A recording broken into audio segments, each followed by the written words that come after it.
Hello friends, this is A Look in the Dark, Chapter 7, Part 1. I think this chapter is going to be 3 fairly short episodes is the best way to do it. Chapter 7 is called The Record. Early the next morning, Danny sat in the study, that is his writing room, and dialed the number. The voice at the other end of the line sounded so like Carol. "Hi Anne, how are you? It's your brother-in-law, Danny." "Well, hello there, what about you? How's my beloved sister?" "Fine Anne, we're fine. Carol said she'll ring you for a chat soon. How's the baby?" "Good." "Why are you ringing so early in the morning? I thought you wrote us lay in bed all morning waiting for inspiration and then drawed over a hot keyboard all night." "Ha, and you're the joker you are. Listen Anne, I want to talk to Dave. Is he there?" "Oh Dan, he's just putting his shoes on. He has to start at 8. Is this urgent?" "Yes, I need his professional advice." "Had an accident?" "Not yet, but I do need his help. I won't keep him." "Davey," Anne shouted, "it's Danny Greene for you. Wants you in your professional capacity. That's swelled his inflated ego. Bye Danny. Love to Carol." "Hi Danny, listen, I need to be heading out. Will this wait?" "No, listen, write this car registration down. Ready? W1066 CON. Unusual. Why am I writing it down? I want you to do something for me. This is really important. I would like you to check out the owner of that car. I want his address, business address, anything else that might help me. It would be a really big favour." "Just hold on Dan, it's more than my job's worth to start checking things out to give information to the family. Help you how?" Danny the writer sought in vain for some persuasive words. "I can't explain to you now Dave. It's really important. I really need this information." "Why?" "I can't tell you now. I'm not doing something illegal." There was no response. "I'll never implicate you. Never at all." "You're doing nothing illegal, but you're asking me to." "This is about law, Dave. Right and wrong. I'm on the side of right. The owner of that car is on the side of wrong." "Then go to the police locally, Dan." "I will when I have evidence." "Of what?" "Trust me, Dave. Please, will you help me? You'll be glad you did." "I don't know, Dan." Carol lifted the bedroom phone. "Huh.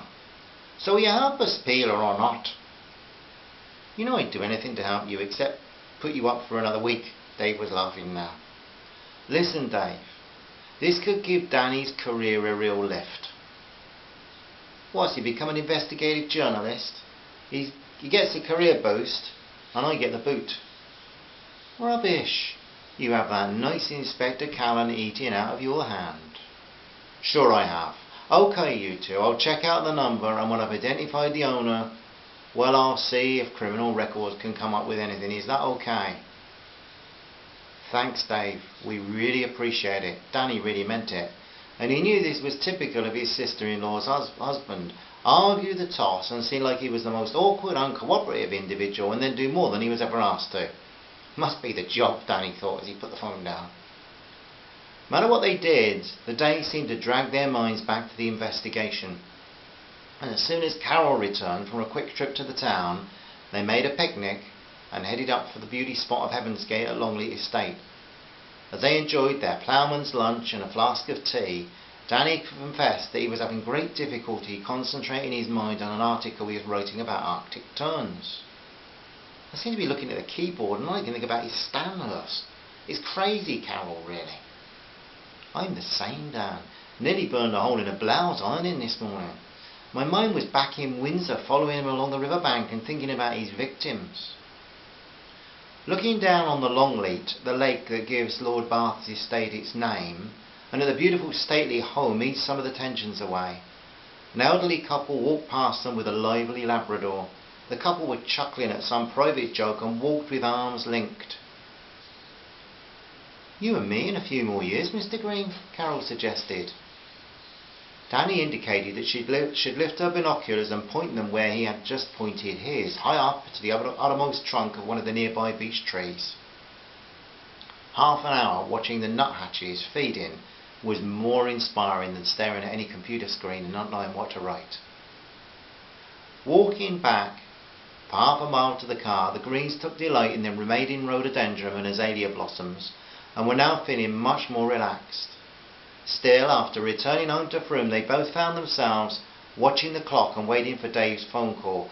Danny did finish the draft of the Turn article and Carol weeded a flower bed, but their thoughts were only half on the work in hand. It reminded Carol of when she'd been waiting for her 6th year examination results from her last year at school. They were watching the local news about some controversy concerning the Somerset quarries in the Mendip Hills, and the phone rang, and it was Dave. "What are you up to, Danny?" "What do you mean? Why are you checking this guy out?" "I don't want to say just now, Dave." "Well, I'm not sure if I should be helping you. This man is dangerous. You have no idea. You wouldn't even want to stand near him." "I already did." "So what did you find out?" "Right, Danny, you're a big boy, but don't go making that sweet girl a widow, do you hear me?" "The car is registered in the name of John David Fuller. He has an address in Chobham, Surrey, but he uses the name Major Stanhurst. That's how people there would know him.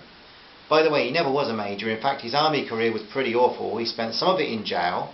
He also has a business address in London, one of those find-a-book places, you know. I want an 1873 Oxford dictionary and he tracks it down for me, at a price of course. He's fanatical about history, so he specialises in that. Oh, and also natural history. That should interest you, Danny." "Has he been to jail since he left the army?" "Has he? He's borne in more jails than you have in bird hides." "Doesn't surprise me at all." "I've posted you a lot of details. An old friend of mine at Scotland Yard faxed me stuff and I'm sending it on to you, but listen, Danny, Fuller is a deadly man. Don't chance anything. I wish I knew what you were up to." "I'm onto something important, Dave." "Then turn it over to the police. We get paid to risk our lives." "Not yet, Dave. I don't have enough facts. Evidence, that is. What else do you know about him?" "Not on the phone, Danny. It was posted in my lunch break, so you should get it in the morning. Now, heaven only knows why I'm doing this at all. I'm worried you might be getting into something beyond your control. Has this got something to do with books?" "Books?